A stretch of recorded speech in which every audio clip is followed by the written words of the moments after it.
Siapa orang yang makan dari hasil selain dari yang halal, yang haram, yang syubhat, ya, maka hatinya akan keras, wa ghalaba, berat melaksanakan ibadah, wa azlama, gelap hatinya.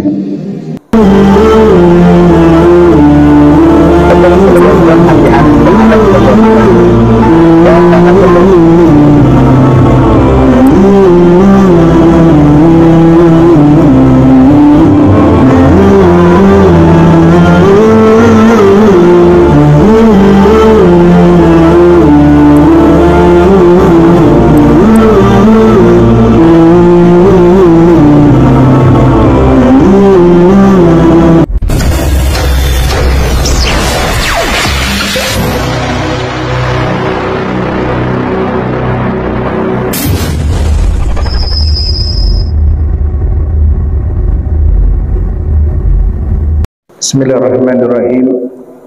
Alhamdulillahi rabbil alamin. Wa bihi nasta'in ala umuri dunya waddin.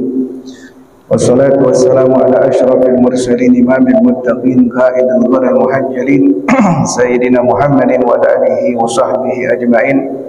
Subhanaka la ilma lana illa ma 'allamtana innaka antal alimul hakim. Rabbi shrah li sadri wa yassir li amri wahlul 'uqdatam min lisani yafqahu qawli wasadid qawli wahdi qalbi bihaqqi Muhammadin sallallahu alaihi wasallam. Allahumma anfa'na bima 'allamtana wa 'allimna ma yanfa'una.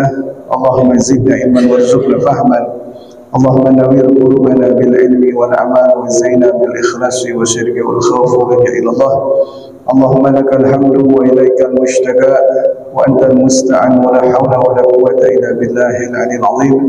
Allahumma asamna min syarril fitan wa afina min jamil mihan wa aslih minna ma dhahara minha wa ma batana. Allahumma naqi wa safi qulubana min al-hikdi wal hasad wal baghdha wal ujub wa jami' amradil qulub bi rahmatika ya arhamar rahimin. Alhamdulillah, segala puja serta syukur kehadirat Allah Subhanahu wa taala yang telah banyak memberikan kepada kita segala kenikmatannya, segala anugerah dan karunia-Nya, baik berupa nikmat Islam, nikmat iman, nikmat sehat badan dan nikmat umur panjang. Begitu juga nikmat yang diberikan oleh Allah Subhanahu wa taala pada kesempatan malam hari ini. Alhamdulillah, kita berkumpul kembali di masjid ini yang insyaallah kita selalu diberikan keberkahan dan rahmat dari Allah Subhanahu wa taala. Pada minggu yang lalu, yaitu ayaghsida bima wajhallahi taala. Ketika kita sholat atau ibadat, niatkan hanya untuk Allah Subhanahu wa ta'ala, bukan dengan niat-niat yang lain. Kemudian wa ayyakuna ma'kuluhu wa malbusuhu wa musallahu halalan. Dan ketika engkau sholat, maka pakailah dengan pakaian yang halal, makanlah dengan makanan yang halal, dan tempat sholatnya juga dari hasil yang halal. Sampai situ kemarin. Kemudian berkata Syekh Ali Syadzili, siapa orang yang memakan dari hasil yang halal, maka hatinya akan lunak, lembut, ya. Hatinya akan lembut, ya, waraqqa wanar waqalla naum, dan tidurnya akan sedikit kalau makan dari hasil yang halal. Walam yahjub an hadratillahi ta'ala, orang tersebut tidak akan terhijab dari Allah, tidak ada hijab, ya, tidak ada halangan antara dia dengan Allah. Wa man akala ghairal halal ghasa qalbuh, siapa orang yang makan dari hasil selain dari yang halal, yang haram, yang syubhat, ya, maka hatinya akan keras, wa ghalaba, berat melaksanakan ibadah, wa azlama, gelap hatinya, wa hajjaba an hadratillahi ta'ala, dan antara dia dengan Allah terhijab, ya, terhijab artinya terhalang.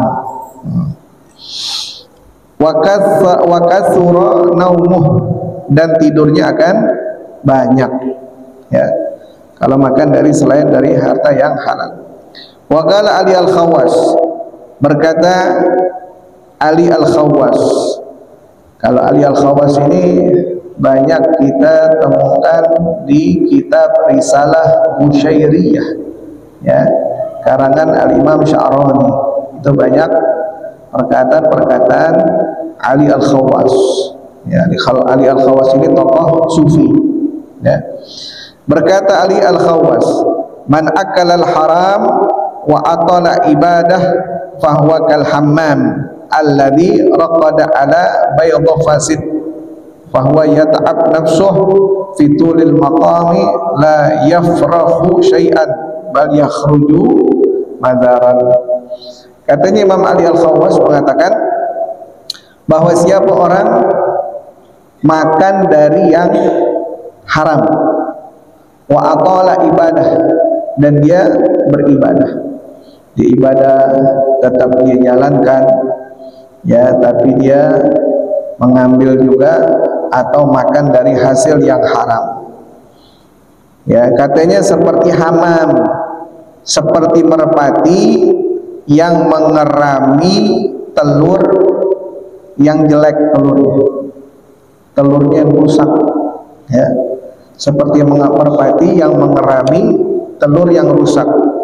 Fahuwa yata'ab nafsuh fitulil maqam, cuma nyapein dirinya aja, ya, cuma membuat letih dirinya. Fitulil maqam, dia remin tuh merpati ngeremin telur, la yafruju syai'an, nggak bakal pecah telurnya, ya, nggak bakal menetas. Bal yakhruju madaran, tapi justru yang dia dapat apa? Justru yang dia dapat itu hanya telur yang bau busuk, hanya telur yang bau busuk. Begitulah katanya Ali Al-Khawwas bagi orang yang ibadah juga kemudian makan dari hasil yang haram juga, cuma nyapein dirinya aja, hasilnya rusak, ya, yang dia ibadah bikin dia capek. Artinya di sini jangan mengatakan bahwa ya udahlah mendingan gak usah ibadah, salah. Bukan itu yang dimaksud. Yang dimaksud adalah tetap engkau beribadah tapi jaga hasil hasil pendapatan. Usahakan dapat dari hasil yang halal, itu bisa membuat ibadahmu diterima oleh Allah dan enggak membuat dirimu capek, ya, tidak membuat diri capek. Bal yakhruju madaran, udah capek-capek tuh merpati ngeremin udah lama netes kagak jadi busuk tuh, ya. Begitulah keadaan orang-orang yang dapat dari hasil yang haram kemudian dia beribadah. Wa qala sallallahu alaihi wasallam, man shala fi thawbin bi asyratin darahim wa fiha dirhamun min haram la tuqbal lahu salatun, rawahu Imam Ahmad. Rasulullah sallallahu alaihi wasallam beliau bersabda, siapa orang yang memakai pakaian seharga 10 dirham,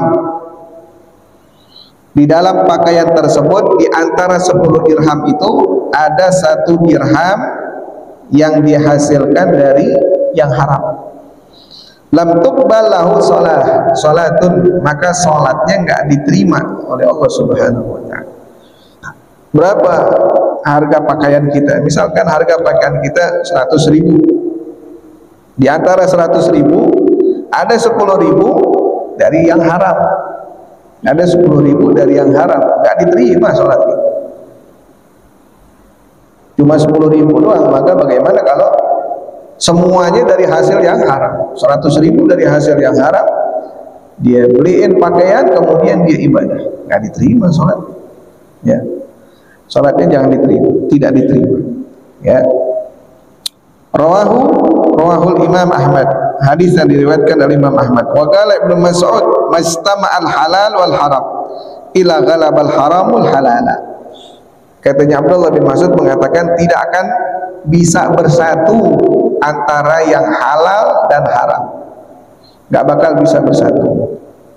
Kalau seandainya bersatu, maka pasti yang haram lebih banyak dari yang halal. Kalau misalkan disatukan, ya tetap disatuin, dipaksain jadi satu, tetap aja pasti yang haram lebih banyak dari yang halal. Pasti, ya. Maka yang haram dan yang halal tidak akan pernah bisa disatukan. Ya. Kemudian wa ayahdara qalbuhu fiha, di samping makan makanan yang halal, memakai pakaian yang halal, dan tempat sholat yang halal, setelah itu adalah ayahdara qalbuhu fiha, menghadirkan hati kita bahwa kita sedang di dalam sholat, supaya sholat kita diterima. Fa innal hudural qalb huwa ruhus sholah, karena hadirnya hati di dalam sholat itu merupakan ruhnya sholat. Ruh, biar sholat kita hidup, badannya bisa hidup karena ada ruhnya. Ya, kalau nggak ada ruhnya, badannya nggak bisa hidup. Biar sholat kita hidup, maka hadirkan ruhnya sholat. Apa ruhnya sholat? Hadirkan hati di dalam sholat. Kita bergerak dalam pergerakan sholat, ya hati kita juga hadir di dalam sholat. Jangan badan kita sholat tapi hatinya kemana-mana, pikirannya kemana-mana. Ya. Hadirkan hati di dalam sholat. Kama qala sallallahu alaihi wasallam, man lam tanhahu salatuhu anil fahsya wal munkar lam yazdad minallahi ila bu'da. Kata Rasulullah SAW, siapa orang yang dengan sholat, kemudian sholatnya itu tidak mencegah dirinya dari perbuatan keji dan perbuatan munkar, summa lam yazdad minallahi illa bu'da, justru orang tersebut tidaklah ditambahkan oleh Allah kecuali hanya semakin jauh dari Allah Subhanahu wa ta'ala. Ya. Kan di dalam firman Allah, inna sholata tanha anil fahsya'i wal munkar, bahwa sesungguhnya sholat itu mencegah dari perbuatan keji dan perbuatan mungkar. Itu ayat, inna sholata tanha anil fahsya'i wal munkar, sesungguhnya sholat itu akan mencegah perbuatan keji dan perbuatan munkar. Kita sholat, ini sholat kita bisa mencegah diri kita dari perbuatan keji. Kita mau berbuat keji nggak bisa, kita mau berbuat mungkar nggak bisa, dijaga sama sholat kita. Sama sholat kita dijaga. Tapi Rasulullah SAW mengatakan, siapa orang yang sholat kemudian sholatnya itu tidak mencegah perbuatan dirinya dari perbuatan keji dan munkar. Dia sholat juga tapi berbuat keji juga, dia sholat juga tapi berbuat munkar juga.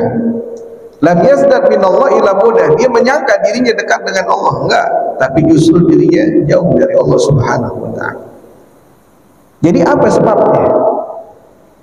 Ya, apa sebabnya ketika kita sholat justru sholat kita enggak mencegah diri kita dari perbuatan keji dan perbuatan munkar. Apa perbuatan keji? Perbuatan keji itu zina, ya, durhaka kepada kedua orang tua, ya, betul namanya memakan riba, ya, kemudian juga minum-minuman khamar, itu perbuatan-perbuatan keji. Ya, dia sholat juga kadang mabuk juga, sholat juga dia berbuat zina juga. Kan katanya sholat itu mencegah perbuatan keji dan perbuatan munkar, tapi dia masih melaksanakan kemungkaran juga. Ini apa yang salah? Yang salah di mana? Nah, dilanjutkan, maka di sini dikatakan bahwa Qala al-Ghazali, berkata Imam Ghazali, wa salatul ghafir la tamna minal fahsya'i wal munkar. Katanya Imam Ghazali, jangan salahin sholatnya. Ente sih sholatnya udah benar, jangan salahin sholatnya. Sholat sih nggak salah. Kalau sholatnya benar, maka sholat tersebut akan mencegah kamu dari perbuatan keji dan munkar. Jadi yang salah apa? Kata Imam Ghazali, yang salah ente sholat tapi kagak khusyuk sholatnya. Sholat tapi hatinya nggak hadir di dalam sholat. Nah itu yang disebut sholat orang yang lalai. Dia sholat tapi hatinya kemana-mana. Sholatnya sih benar, kitanya yang kagak benar. Kalau kitanya benar di dalam sholat, ini sholat bakal ngejaga kita dari perbuatan keji dan mungkar. Pasti kalau kita mau berbuat kemungkaran, ada aja halangannya. Pasti ketika kita mau berbuat kekejian, pasti ada halangannya.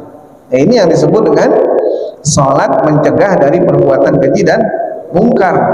Ya, jadi jangan sholatnya, salahin kitanya karena kita lalai di dalam sholat, tidak menghadirkan hati di dalam sholat. Wa qala sallallahu alaihi wasallam kan kam min ghaim hadzuhu min salatihi ta'ab wan nasab. Kata Rasulullah SAW, berapa banyak orang yang sholat, berdiri sholat, bagiannya dia dari sholatnya hanya capek dan letih aja. Ya, yang dia dapat bagiannya dia hanya capek dan letih, tidak mendapatkan pahala. Wa qala al-Ghazali wa ma arada sallallahu alaihi wasallam bidzalika illa ghafil. Maksudnya Imam Ghazali, kata Imam Ghazali, itu maksudnya Rasulullah ente sholatnya ghafil, lalai, hatinya gak hadir, khusyuknya kagak ada. Ente diri sholat ya, tapi hanya dapat capek sama letih aja, ya nggak dapat pahala. Itulah kata Imam Ghazali orang yang sholatnya lalai, sholatnya lalai, yang ghafil. Waruya anil Hasan annahu qala kullu salatin la yahduru fiha al-qalbu fahiya ila uqubati asra. Imam Hasan Al-Basri dia mengatakan setiap salat yang tidak menghadirkan hati di dalamnya, di dalam salat, maka siksanya akan lebih cepat. Ya, siksanya akan lebih cepat. Ya, jadi bukan menandakan udahlah kalau begitu mendingan nggak usah sholat aja, tambah salah itu. Justru memperbaiki sholat kita menjadi lebih baik lagi. Ya, sholat aja diri capek-capek nggak dapat pahala, sholat aja nggak bisa mencegah perbuatan keji dan perbuatan munkar. Ya, udahlah nggak usah sholat, bukan begitu, salah. Ini bukan nakut-nakutin, artinya untuk memperbaiki diri kita, memperbaiki sholat kita, ya, supaya sholat kita benar, supaya sholat kita diterima oleh Allah Subhanahu wa ta'ala. Falaisa lahul musalli min salatihi ila ma aqala bi fathi ahrafuhu thulatha ay tadabbaru wa 'allama minha ay as-shalah. Ya. Nah, kemudian di antara persyaratan yang diterima sholat kita adalah di dalam sholat itu tidaklah diterima kecuali pengetahuan kita tentang sholat. Bagaimana pengetahuan kita tentang sholat? Maka seperti itulah sholat kita diterima oleh Allah Subhanahu wa ta'ala. Wa qala sallallahu alaihi wasallam laisa lil 'abdi min salatihi ila ma aqala minha. Kata Rasulullah SAW, tidaklah bagi seorang hamba di dalam salatnya, tidaklah diterima salat bagi seorang hamba kecuali ma aqala minha, tergantung bagaimana pengetahuannya dia di dalam salatnya, hadir hatinya dia di dalam salatnya, khusyuknya di dalam salat. Wa qala sallallahu alaihi wasallam innal abda la yusalli salatan wa la yaktub lahu sudusuha wa la ashruha wa inna ma yaktubu lil abdi min salatihi ma aqala minha. Ya, disambung dari hadis Rasulullah SAW, sesungguhnya seorang hamba ketika dia melakukan salat la yuktabu lahu sudusuha, salatnya tidak dicatat 1/6, wala usyruha, dan salatnya tidak dicatat juga 1/10. 1/6 kagak dapat, 1/10 kagak dapat. Wa inna ma yaktubul lil abdi min salatihi ma aqala minha, bahwa sesungguhnya yang dicatat bagi seorang hamba di dalam salatnya ma aqala minha, tergantung kekhusyuannya di dalam salat. Ya, tergantung hadir hatinya di dalam sholat. Kalau hadir hatinya di dalam sholat dari takbir sampai salam, itu sholatnya sempurna. Kalau hadir hatinya ketika takbir, Fatihah masih rada-rada hadir hatinya, udah baca surah udah mulai, hatinya, pikirannya udah mulai berangkat, mikirin ini, mikirin ini, mikirin ini, mikirin ini. Nah, sampai salam nggak khusyuk itu, maka yang dicatat sholatnya dia dari takbir sampai surah. Ya.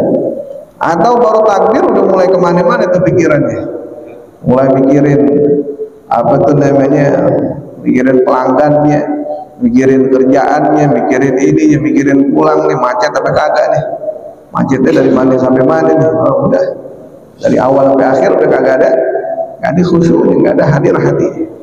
Ya, itulah sholat. Jadi tingkatan kita harus meningkat, jangan sholat kita begitu aja, harus naik lagi tingkatan. Apa tingkatannya? Mulai kita berbenah diri khusyuk di dalam sholat. Dimulai dari takbir Allahu Akbar. Saya udah berusaha khusyuk, tapi di tengah-tengah ada aja nih pikiran kita kemana-mana, hati kita kemana-mana. Tarik lagi pikiran kita sedang dalam sholat. Jalan lagi tuh pikiran, tarik lagi, kita lagi di dalam sholat. Jalan lagi tuh pikiran, tarik lagi pikiran, kita sedang dalam sholat, konsentrasi dalam sholat. Terus latih diri kita seperti itu. Ya. Jangan tidak ada perubahan, harus ada perubahan di dalam sholat, supaya sholat kita itu akan menjaga kita, menjaga dari perbuatan keji dan juga perbuatan mungkar. Kemudian persyaratan diterimanya sholat adalah wa an la yu'jab biha, ya. Fal i'jab biha huwa ayyara annahu istahaqqa ats-tsawab wal janna biha, ya. Persyaratan diterimanya sholat selanjutnya adalah jangan ujub terhadap sholat kita. Ujub itu berbangga diri, membanggakan sholat, membanggakan amalannya, ya. Di sini dikatakan fal i'jab, ujub itu adalah, ya, bima huwa bi ayyara annahu istahaqqa ats-tsawab wal janna biha.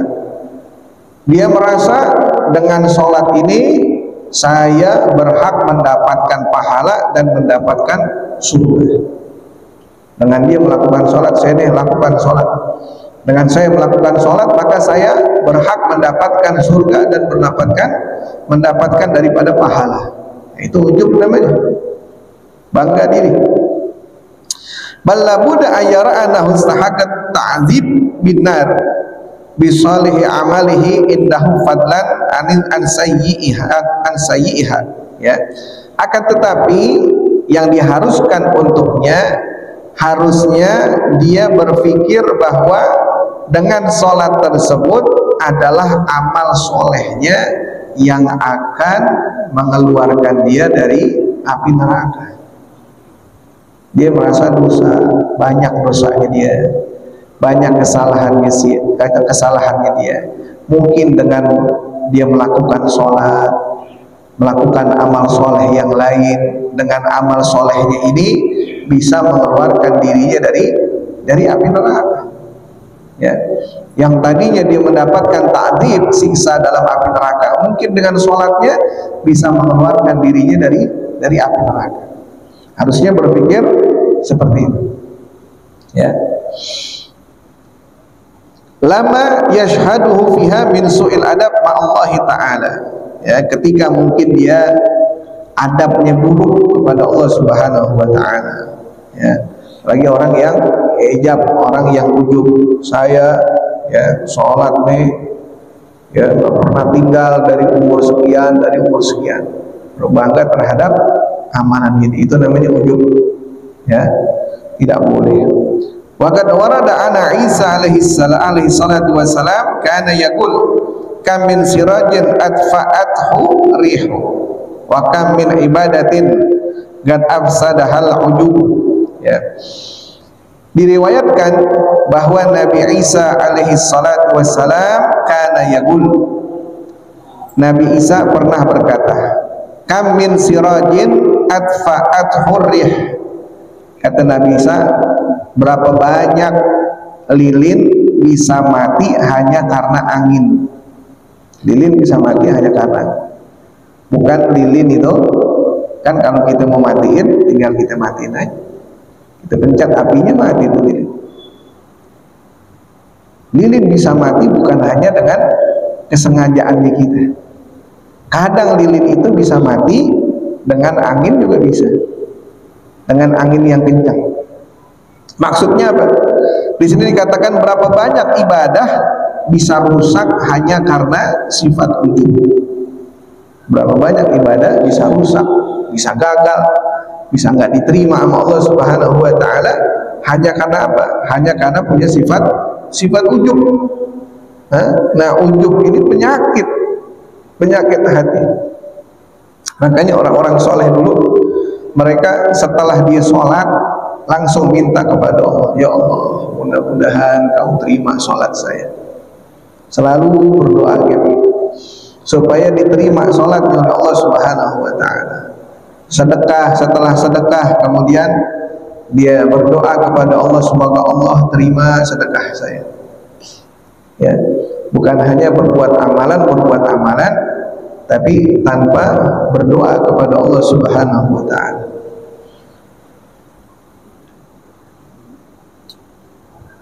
Faslun fi arkanis shalah. Ya, pasal tentang rukun-rukun salat. Ada pertanyaan sebelum nyambung ke rukun salat? Ada. Kemudian lanjut faslun fi arkanis shalah. Arkanus shalah sab'atu asyarah. Rukun salat itu ada 17. Rukunan 17 rukun.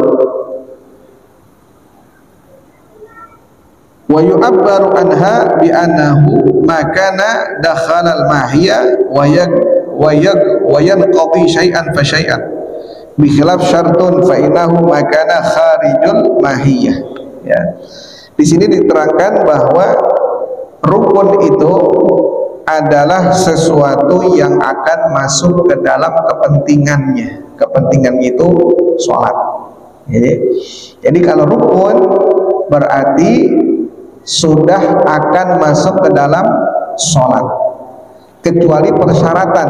Kalau kemarin kan itu persyaratan sholat, nah itu sebelum masuk ke dalam ibadah atau sebelum masuk ke dalam sholat.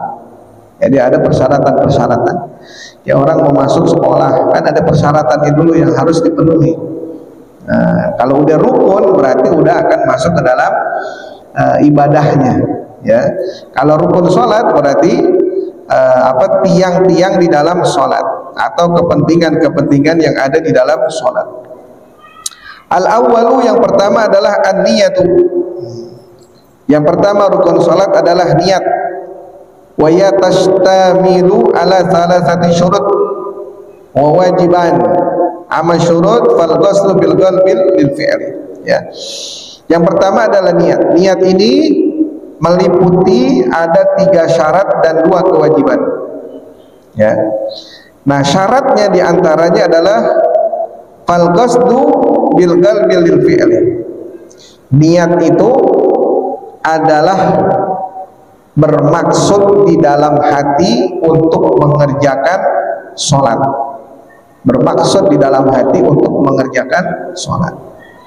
Dulu pernah kita bahas dalam kitab Bidayatul Hidayah bahwa niat itu tempatnya di dalam hati. Ya, niat itu tempatnya di dalam hati. Wa talaffuzu biha sunnah, dan dilafazkan itu hukumnya sunnah. Tapi niat itu harus dilafazkan di dalam hati. Ya, harus dikatakan di dalam hati. Ai fi'li shalah, yaitu bermaksud dengan hati untuk mengerjakan sholat. Wa yu'inu dzata sabab, dan dibantu dengan sebab-sebabnya. Apa sebab-sebabnya? Sebab-sebabnya adalah seperti sholat istisqa. Istisqa itu minta hujan, kan ada sholat gitu. Nah itu ada sebabnya berarti ya. Awit tahiyah, atau seperti sholat tahiyah atau tahiyatul masjid ya, kan ada sholatnya, ada sebabnya. Karena engkau sebab masuk ke dalam masjid, maka ada sholat sunnah tahiyatul masjid ya gitu. Jadi sholat tahiyatul masjid itu sholat 2 rakaat karena masuk ke dalam masjid untuk menghormati masjid. Tapi kalau dalam Bidayatul Hidayah tuh, kalau kita nggak mau melakukan sholat tahiyatul masjid nggak apa-apa, langsung duduk tapi baca subhanallah walhamdulillah wala ilaha illallah wallahu akbar 3 kali bagi orang yang berwudu.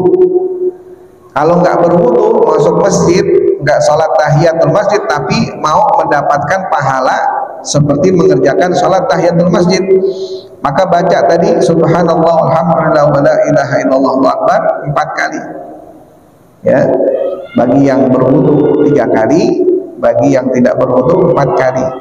Nah, seperti misalnya orang yang azan, ketika azan masuk ke masjid diri, itu kenapa orang diri? Orang diri itu bukan menghormati azan, tapi supaya dia bisa mendapatkan sholat tahiyatul masjid.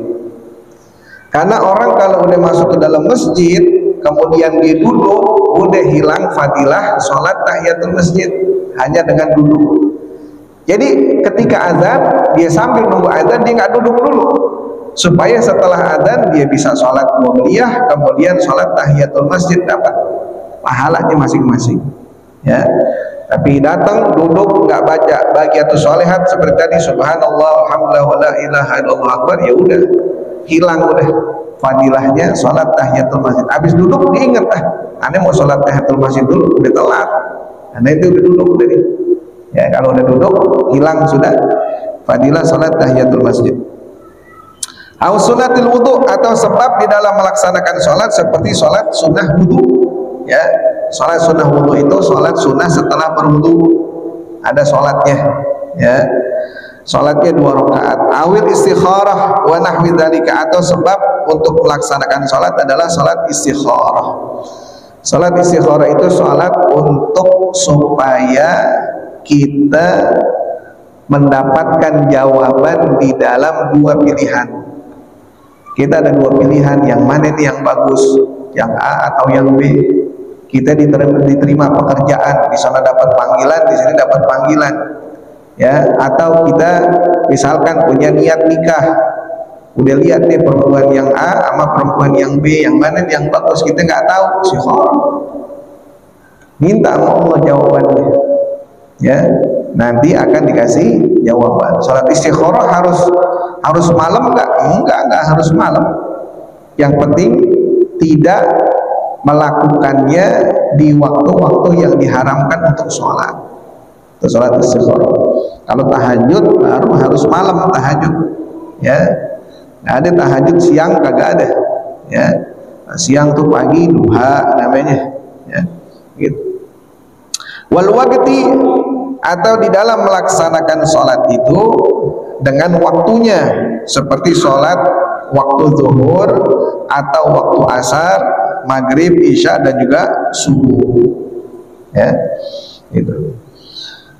Wa yanwi al-musalli al-mukallaf al-fardiyah fi fardi ya.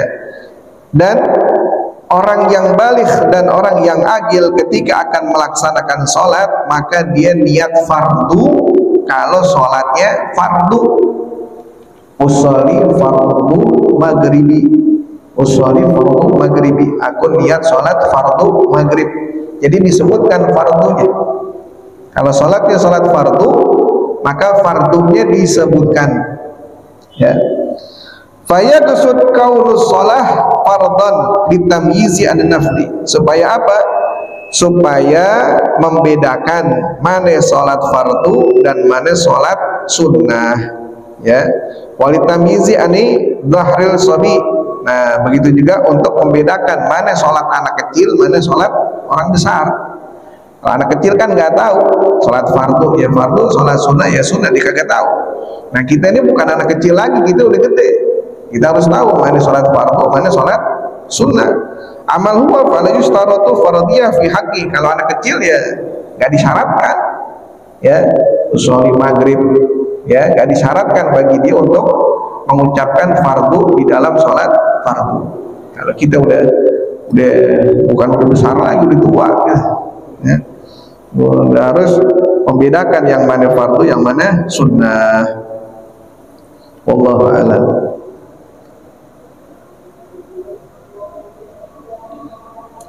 Minggu depan telepon dulu ya. Insyaallah nih mau umroh hari Sabtu, balik Sabtu, pulang hari Minggu insyaallah.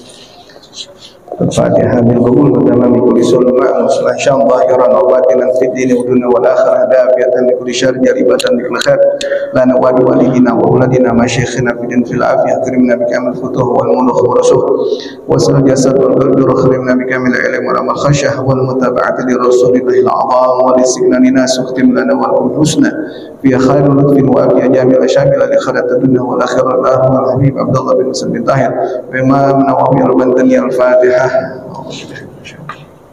Bismillahirrahmanirrahim.